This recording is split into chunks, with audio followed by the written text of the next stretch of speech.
Welcome to Powerful Women Rising, a podcast for female entrepreneurs ready to do business their way. Grab your coffee and join host Melissa Snow, business relationship strategist and founder of the Powerful Women Rising community, as she interviews industry experts and shares insights on strategy, marketing, mindset, and more. Here, you'll find the tools, strategies, and inspiration you need to feel empowered, take bold action in your business, and keep rising.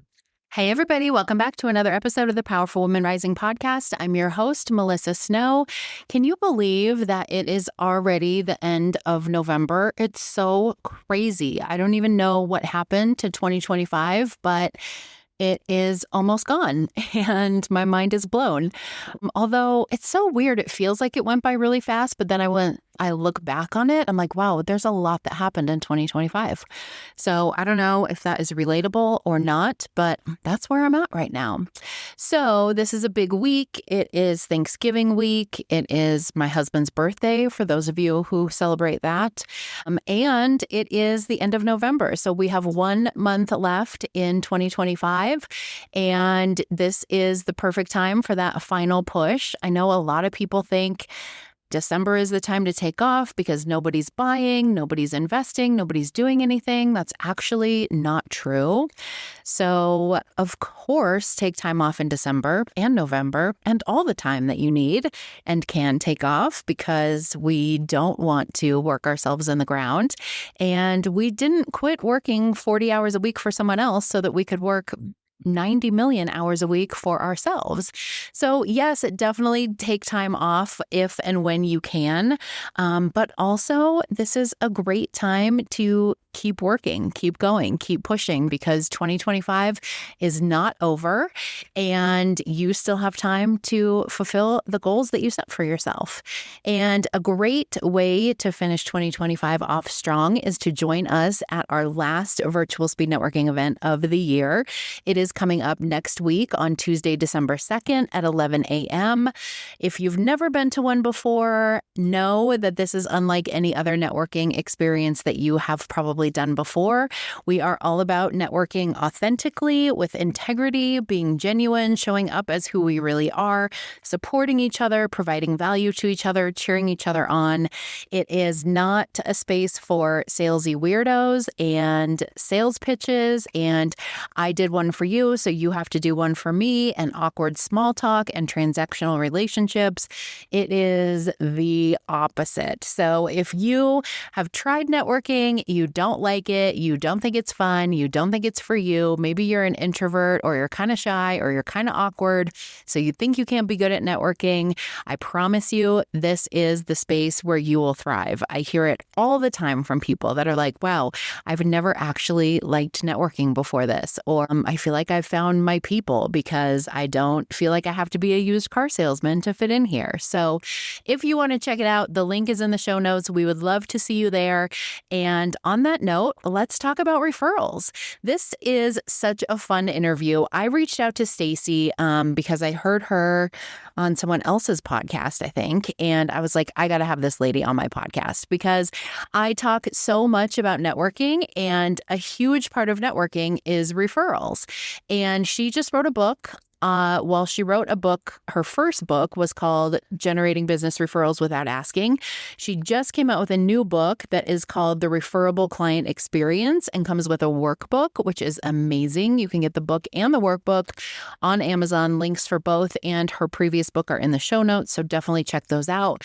I just love the way that Stacey talks about referrals and it not being a quid pro quo, one for one. How many have you done for me? I'll do that many for you.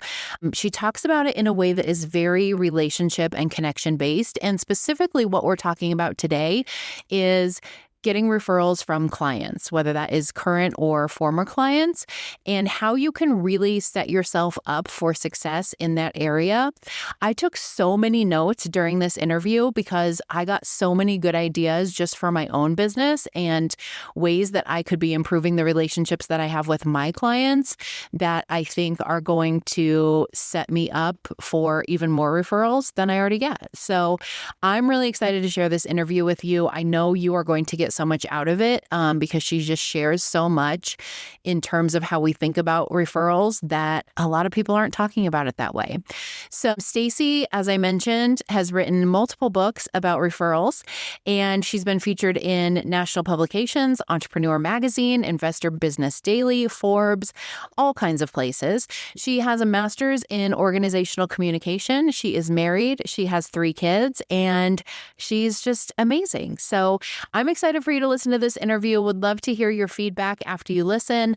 All the links that you need are in the show notes, including the link to secure your spot at next month's virtual speed networking event. And let's dig in. Hello, Stacey. Welcome to the Powerful Women Rising podcast. Thanks for having me, Melissa. It's great to be here.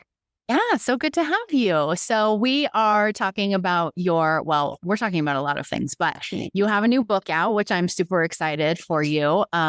Excited to talk about that a little bit and share that with people. And, I reached out to you specifically after I heard you on another podcast because I just loved everything that you were talking about in terms of building business through referrals, but, doing it, the phrase I use is being a salesy weirdo. So how do we build our business through referrals without being a salesy weirdo? And so I wanted you to come on and talk about that and share that with people. But before we dive into all of that, tell us just a little bit about you and about what you do. Yeah, so thanks again. I'm excited to be here. Always love the opportunity to bust some myths when it comes to what people think is true about referrals.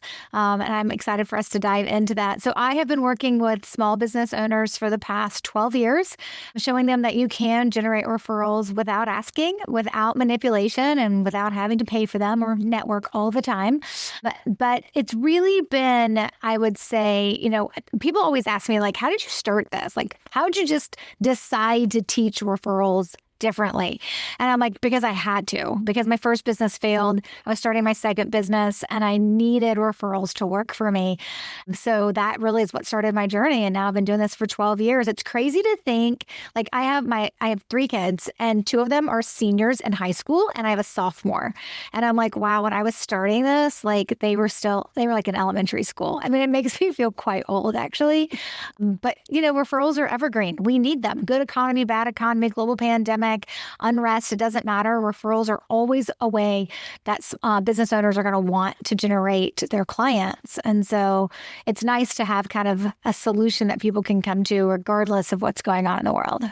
Yeah, absolutely. One of the things that I really love about your book and about the way that you talk about referrals is I think for so many people, we think of referrals as like, okay, I'm going to be in a referrals group, right? Like I'm going to join this group where Joe is a plumber. And so Joe the plumber is going to tell everyone he knows to hire me. And I'm going to tell everyone who needs a plumber to hire Joe the plumber. We've never worked with each other before. I don't even know if Joe knows how to be a plumber, but he's in my leads group. So I'm going to refer him and he's going to refer me. And that's how we're going to build our business based on referrals. And there's really not only is there a totally different way to do referrals, but there's also a lot more to it, and that's why I like what you talk about in terms of the referable client experience, because it's not just about, I'm going to refer you and you're going to refer me. So let's start kind of at the beginning of, kind of what the basis of your book is and tell us what it means to have a referable client experience.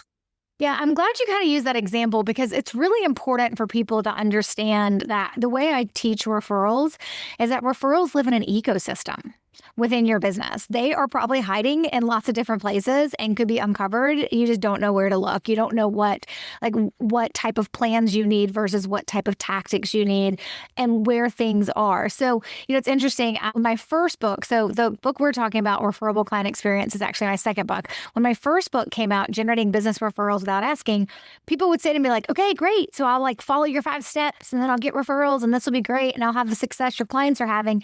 And I'll know everything I need to know. And I was like, oh, no, wait, that's based on one strategy. one of the foundational, I teach 3 foundational strategies that every business should have.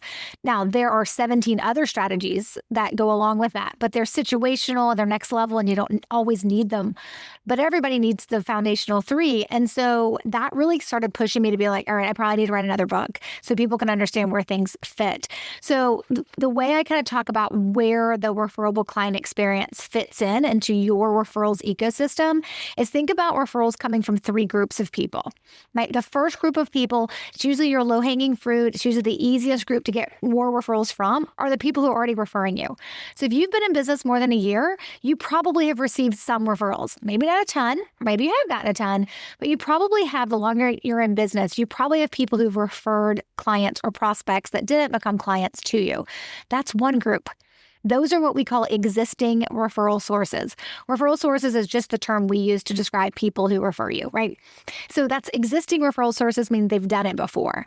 Then you have the potential referral sources. Those are the people that have never referred you and you really want them to, and you wish they would. You want them to become an existing referral source. But how you cultivate somebody who's never referred you is very different than how you cultivate somebody who has referred you.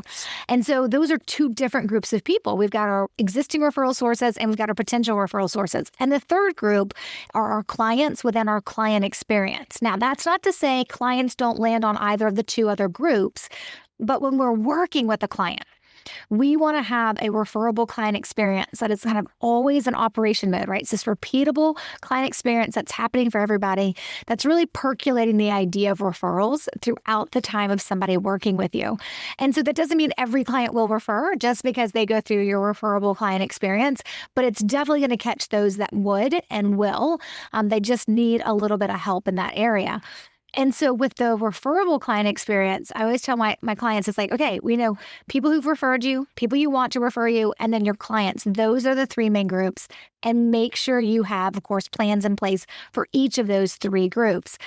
The referable client experience is kind of the one that's it's as close as you can get to set it and forget it. Nothing in business is set it and forget it, but it's like build it and then get it executed on, implemented, and you don't really have to change it much. Some of the other ones, there's just more involved with those strategies. And when we think about our client experience, it really just defined as how our clients feel when they're working with us. That's the definition of client experience. It's how your clients feel when they're working with you. What I want people to do is pay attention to what you have to do on top of that to make yourself actually referable. And there is more than just doing great work. Yeah, I was going to ask that because I'm thinking about, like how your clients feel when working with you. So that obviously has something to do with when they're coming into your sphere, right? Like how they're coming in, how you're converting them, their experience with onboarding and as your client or receiving your products or whatever it is, their experience with offboarding, if that is how your funnel works or that's how your client experience works. But is it more than just like customer service and doing a good job and making sure your client gets what they came for and is happy with what you delivered? Yeah, customer service is a part of your client experience, but it is not your client experience. And people always like, oh yeah, when there's a problem, like we solve it with our customer service, or I'm the business owner and I answer the question. So that's the customer service. And I'm like, right. That's a piece, right? Yeah. That's a tiny piece of the overall client experience.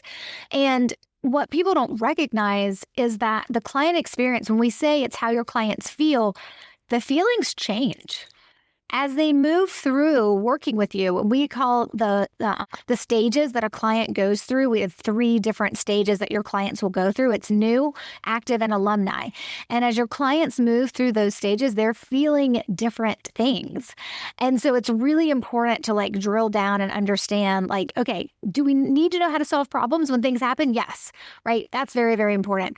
But it's also understanding that as a client works with us, their feelings are changes and we need to meet them where they are. And, there's a question, I ask it in the book, I ask it in a lot of my presentations. It's really funny when I do it on virtual presentations and I'll be like, okay, do you believe you do great work? And Melissa, as you can imagine, like the chat blows up with yes, right? Like, oh yeah, of course I do. Yeah. My clients love me. And then my next question is okay, but are you drowning in referrals? And then the response is, no, no, no, no, no, no, nope, nope, nope, nope, nope, right? Like, and people sometimes think they're like, oh my gosh, I think I do great work. I've got great testimonials. My clients tell me that they love me.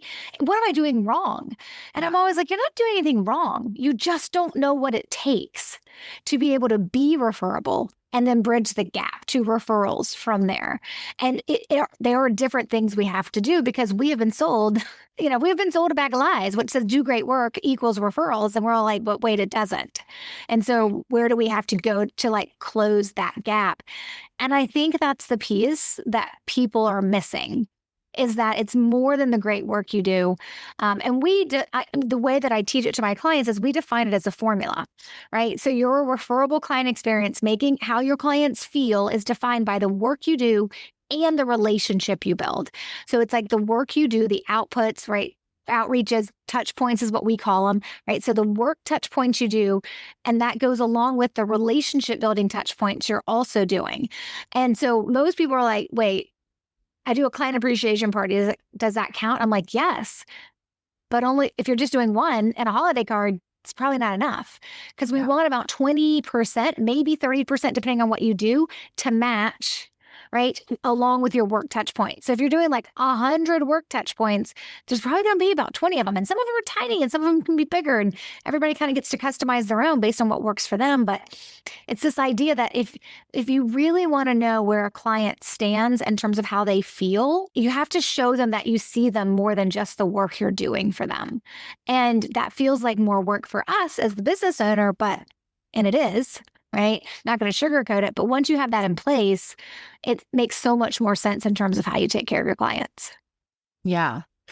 So I do want to talk about how we bridge that gap between the customer experience and actually like getting the referrals. But I want to back up a little bit first because you talked about like how clients feel in those 3 different stages, right? When they're new clients, they're active clients, they're alumni clients. Does it matter really? This sounds terrible. Does it matter how they feel? I don't mean it like that. But in terms of referrals, like, should we be concerned about how they feel as new clients and active clients? Or is our bigger concern how they feel as alumni? Because that's likely when they're going to be referring us. So that is actually answered by when people are more likely to refer you. And that is, I think, a misnomer that a lot of people have, is they believe they know in what stage they're more likely to get referrals. So if you were to, like, I even talk about this in the book, like if you were to say, hey, Stacey, when you get most referrals, I'm like, oh, it's usually like in the active stage, right? Like when we're doing work and people are starting to see results and things are happening, but it's, it's before they actually graduate. And then I did the data analysis that I teach in the book. And I was like, oh, well, that's not completely true. Actually, there's a strong portion of my referrals that come when they're in the new stage. And so like that had me, this was a number of years ago, but that had me like shift like, oh, I need to approach my new stage differently. So, and it's not always about, I think when people hear me say relationship building touch points and bridging the gap to referrals, they feel like there's some kind of prescriptive answer.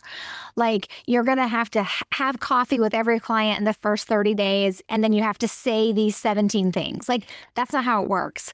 When we think about how your clients feel in each of the stages, they actually all pretty much feel the same way. There's the same concerns or issues or wonderings they have as they move through each stage. Your relationship building touch points, if you just speak to those emotions, you're usually doing enough. It's not like you're trying to layer on, now I got to go have coffee with everybody, because I don't have time for that.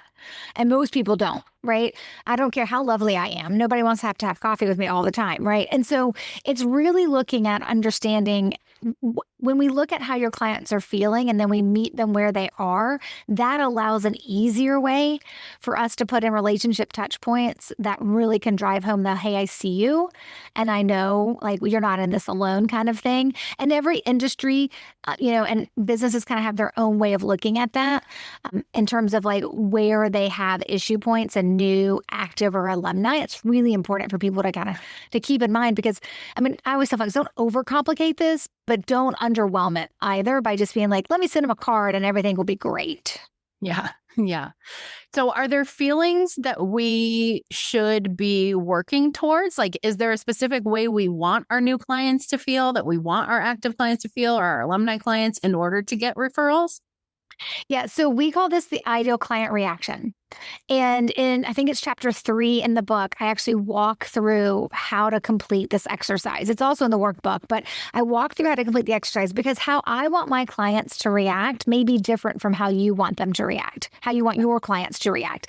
Now, let's be honest, there's only so many adjectives and descriptives to go along. So there's a lot of crossover. I see a lot of similar type ideal client reaction scripts, but that's just because I get to see them all, right? Nobody else sees as many as I do.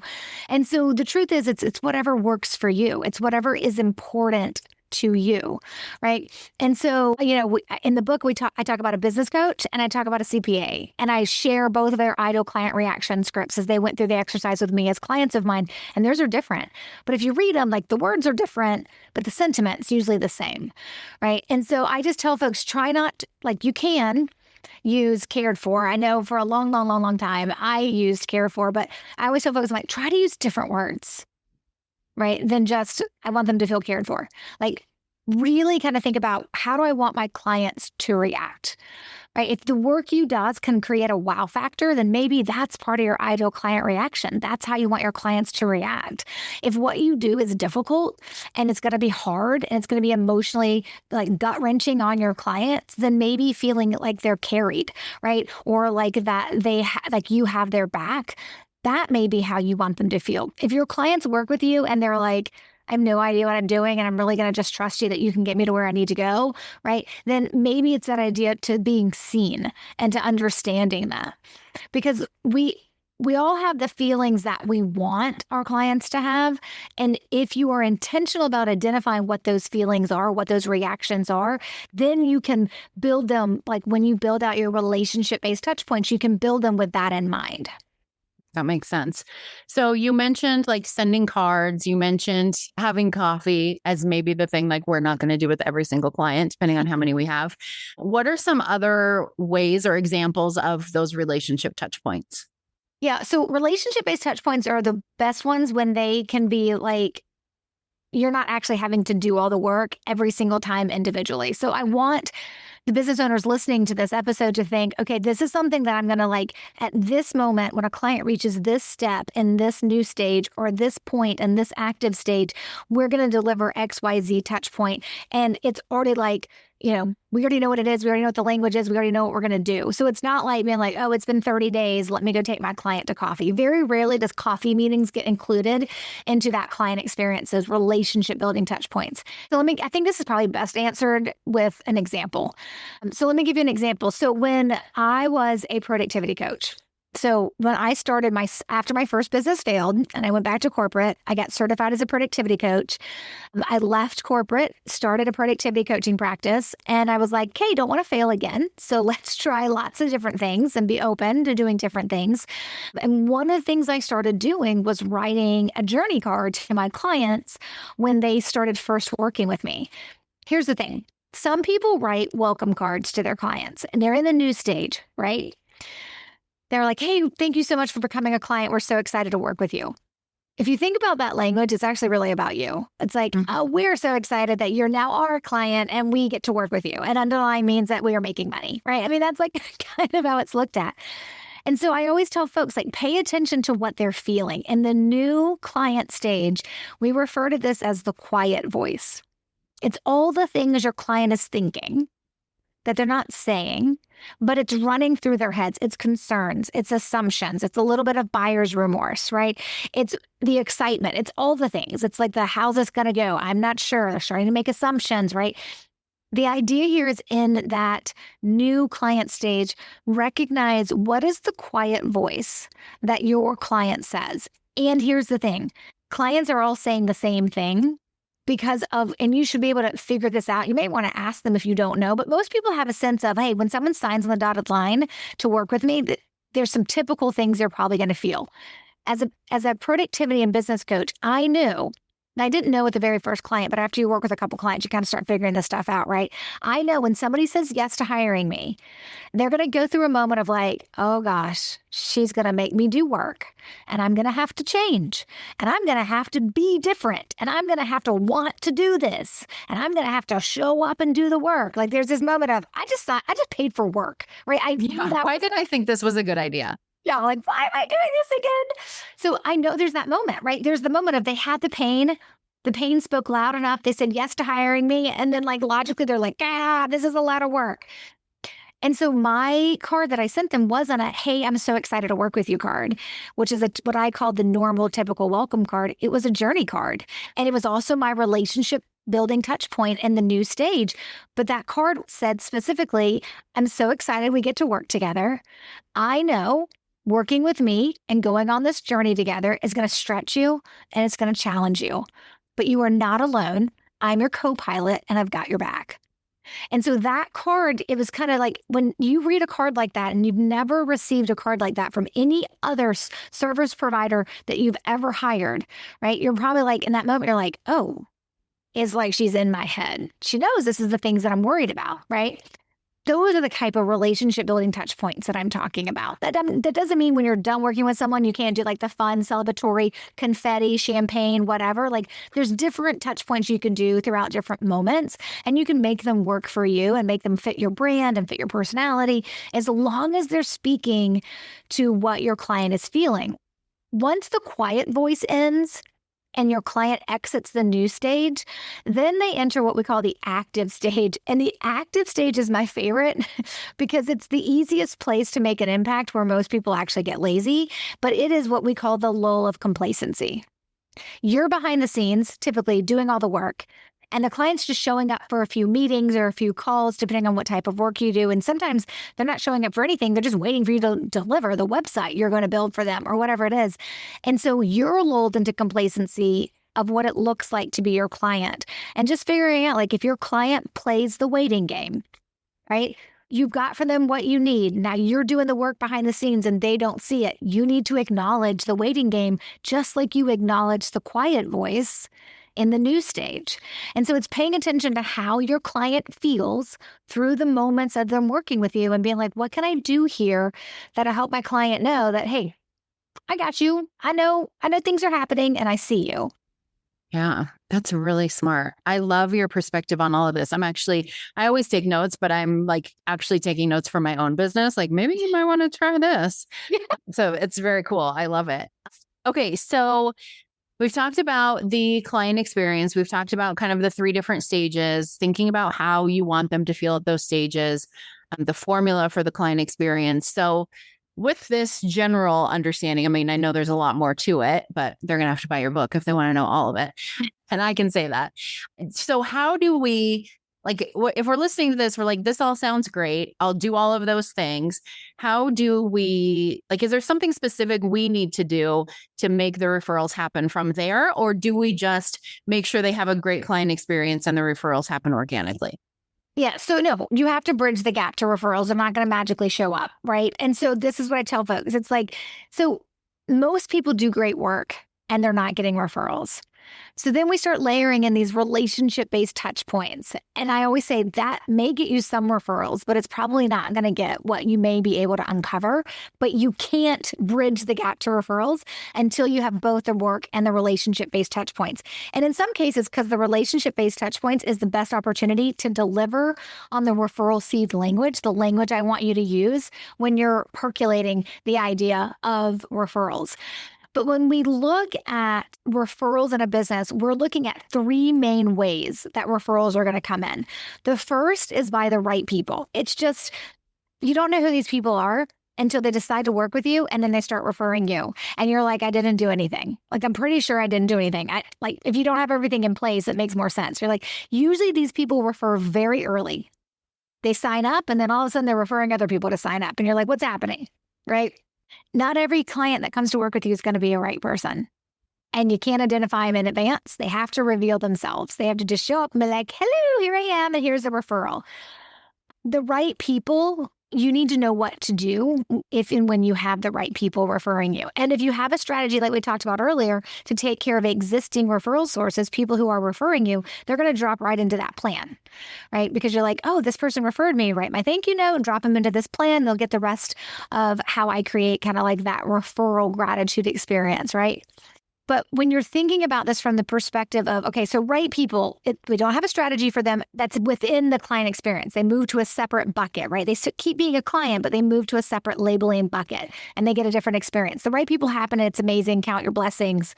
But where we build strategies around, or tactics around, I should say, is what we call, the second one is referral hot zones. And the third one is what we call referral moments. And that is, referral hot zones are where you're more likely to get referrals in your business. Maybe it's when people are in that new stage and there's all that anticipation. Maybe when they're in the active stage and they've gotten early results, like they didn't expect to have something this soon and now they're looking at it and this is exciting.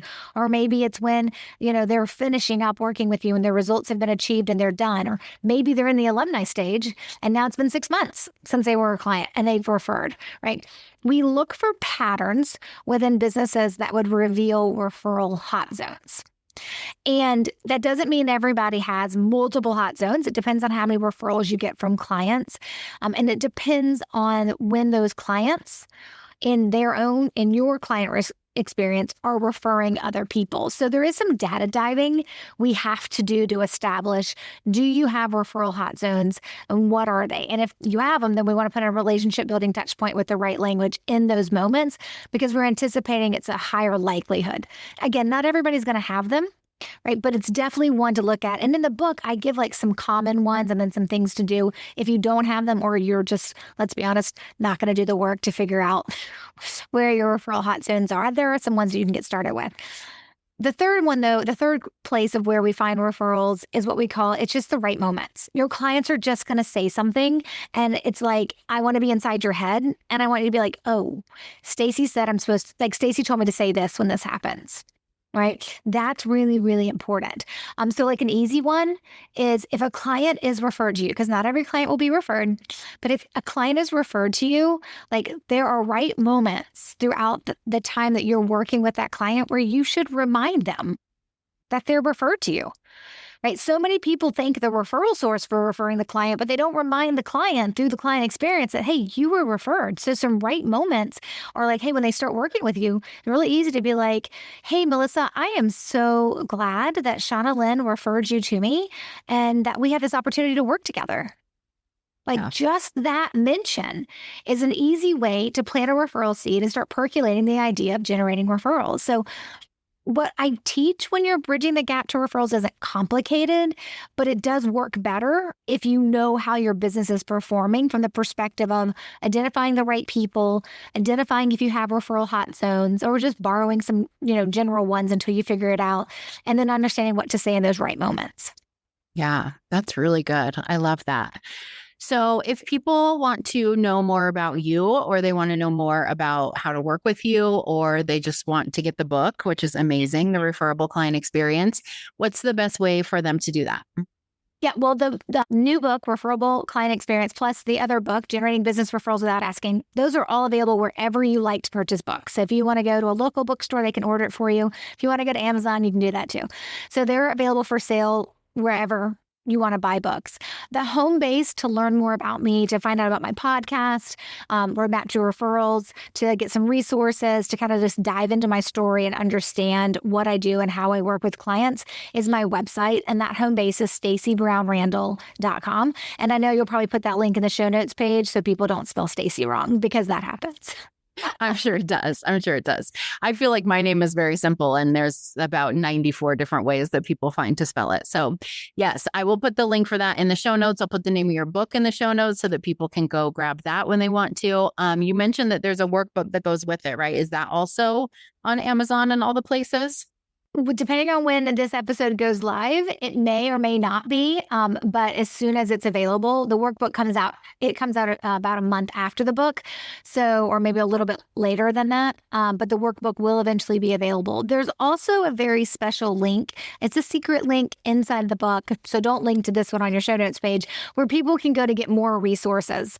And so that helps them kind of go deeper with what they're learning in the book as well. So I always tell folks, if you're going to buy the book and do the work, whether you buy the workbook or not, get the free resources because there's more examples and ideas and things like that as well. Okay. Amazing. Awesome. Thank you so much for being a guest, Stacey. This has been really, really helpful. And I feel like I'm pretty I'm pretty good with referrals and, thinking about relationships and how do we build relationships so that it expands our business through, whether it's networking or client relationships or things like that. But this has definitely given me a lot of things to think about. So thank you so much for coming on and sharing with us. Awesome. Thank you for having me.